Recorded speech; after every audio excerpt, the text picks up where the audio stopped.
She screamed at my 7-year-old for feeding ducks, then kicked her little bucket straight into the lake like it meant nothing.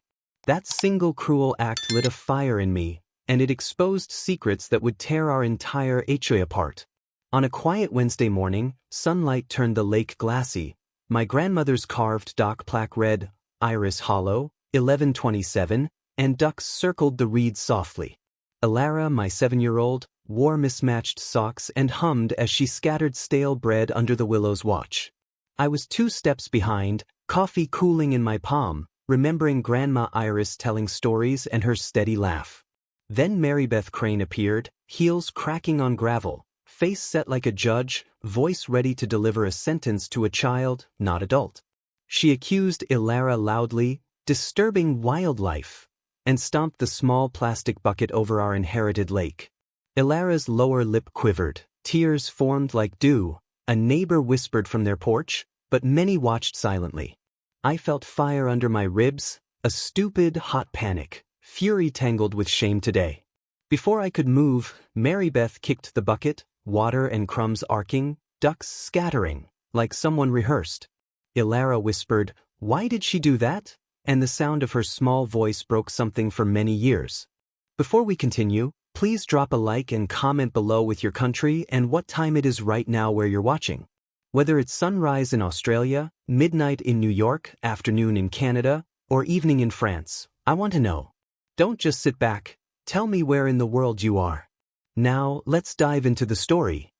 I picked up the soggy bread, my hands shaking, and promised Elara gently that we would not let this act stand, my vow. The lake belonged to my family for generations. Iris Hollow meant Sunday suppers and late-night fireflies beside rattling oars. When my grandmother died, she left the deed and a faded map with "Guard this place" written in trembling cursive. An HOA formed, nominally for safety, but its minutes stacked with petty rules that never matched our inherited kindness. Mary Beth rose quickly, handing out fines like postcards. She wore righteousness like armor and found faults with everything. Neighbors whispered about dues and power. Some praised Mary Beth's order, while others hid picnic baskets from her inspection.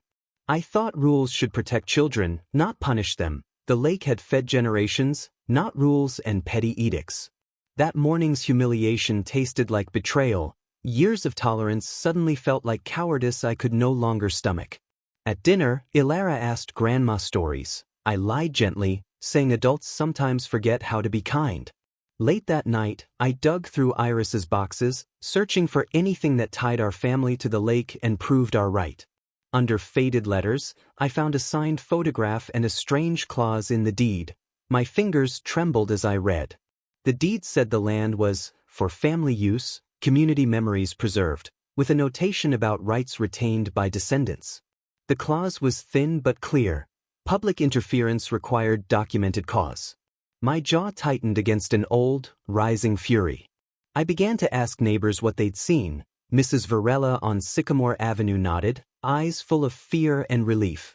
She admitted Mary Beth fined her for a barbecue, then weeks later asked for help planting new shrubs. Contradictions glinted.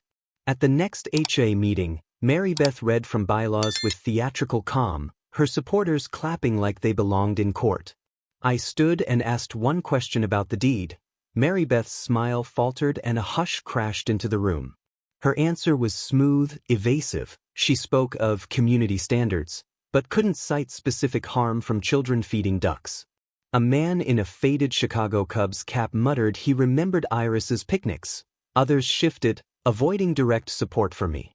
Mary Beth's ally, a retired attorney named Boone, threatened legal letters. The air smelled of paper and thin bravado. We left the meeting with promises to discuss the issue. My throat felt raw, the cliff of a fight waiting. I started documenting everything. Photos, witness names, timestamps, even the soggy bread kept in a zip bag. Elara asked why I took pictures. I said, "So we remember how brave you were feeding these ducks together." School playground gossip reached our ears. Some kids called Elara duck feeder, others whispered admiration. Children always notice small kindnesses. Mary Beth posted a complaint online about wildlife disturbances and tagged the HOA group that read like a choir of agreement. Neighbors responded with emojis and short lines. 2 families supported us privately, but public replies stayed neutral and safe. Then an anonymous letter arrived on my porch claiming the lake was unsafe and asking for restrictions on gatherings. I wrote back carefully, quoting Iris's deed. The letter author never signed, but the paper smelled faintly of Boone's office. Late one night, a man drove slowly past our house, headlights like prods. Ilara woke and asked if monsters existed. I told her monsters are sometimes people who forget to be kind, and that we would show them otherwise. That sentence felt small and fragile. Outside, a car alarm cried, and hope trembled against an approaching storm. Spring turned to summer as tension simmered. Kids still played on our dock, but many stayed watchful, uneasy. Mary Beth increased patrols, citing safety inspections. She measured reeds with a ruler and took still more pictures. I planted extra flowers in Iris's memory, thinking beauty might drown out bitterness or at least distract our neighbors. Ilara drew ducks on my garage door and left paper bread near the mailbox for passing children to find. One afternoon, a stranger with a crisp suit introduced himself as Boone's assistant, smiling like someone selling bad news. He handed a thick letter demanding we cease and desist feeding wildlife or face fines. The paper felt cold in my hand. I responded by printing Iris's deed and a family photo and placing both on the HOA table during the next meeting.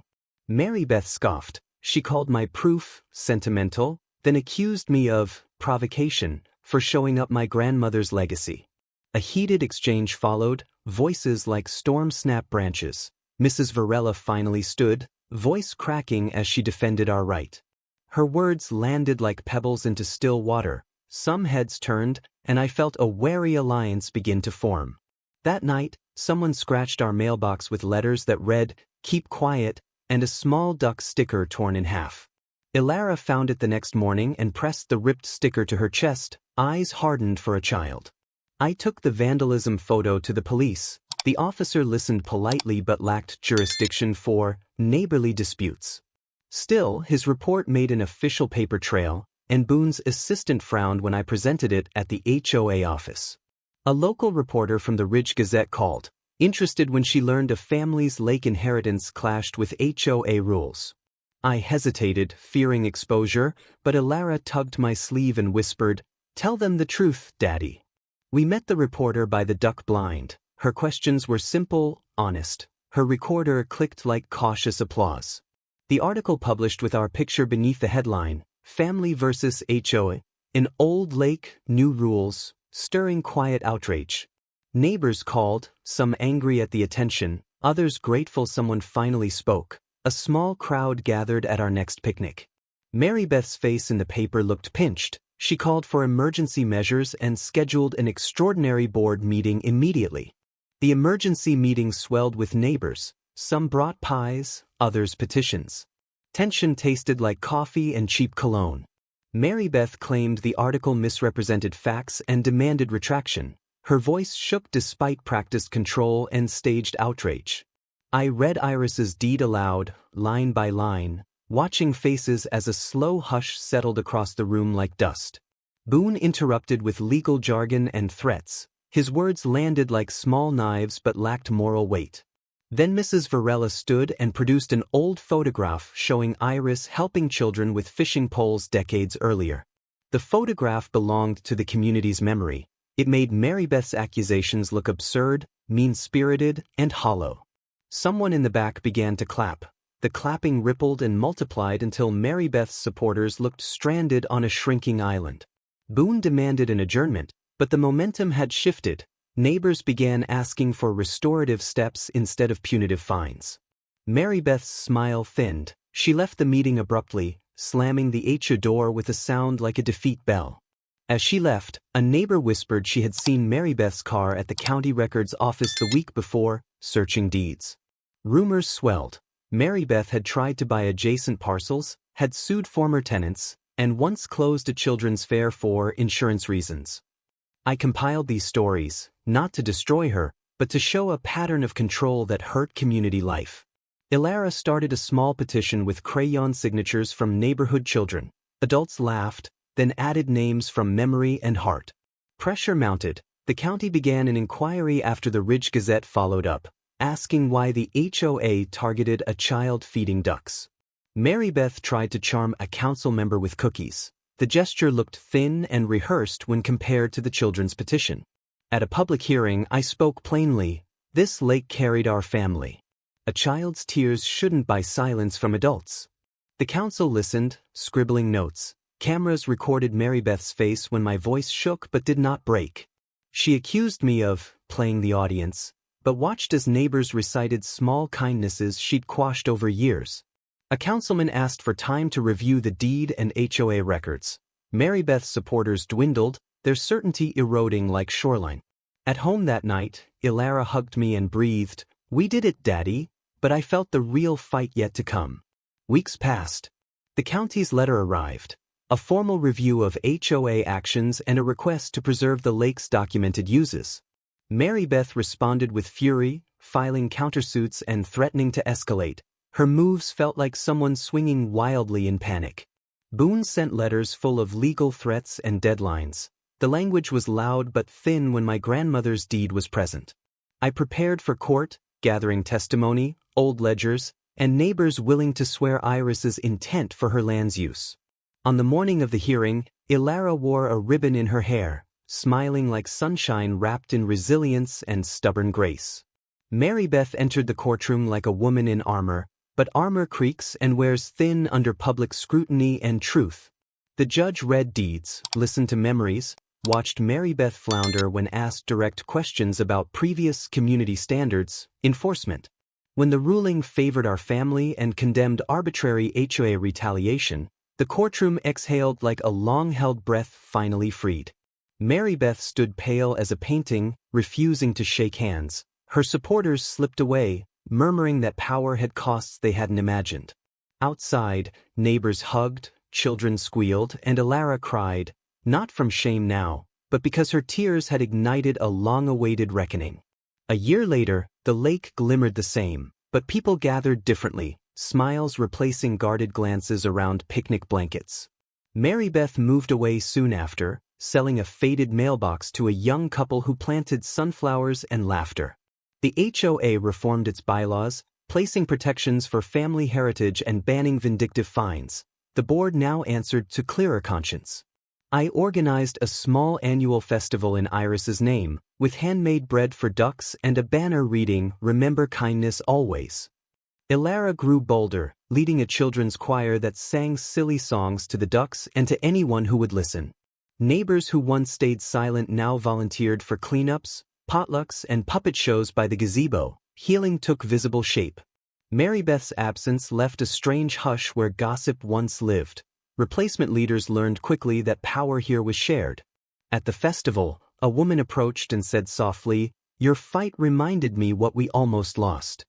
I nodded, grateful and tired.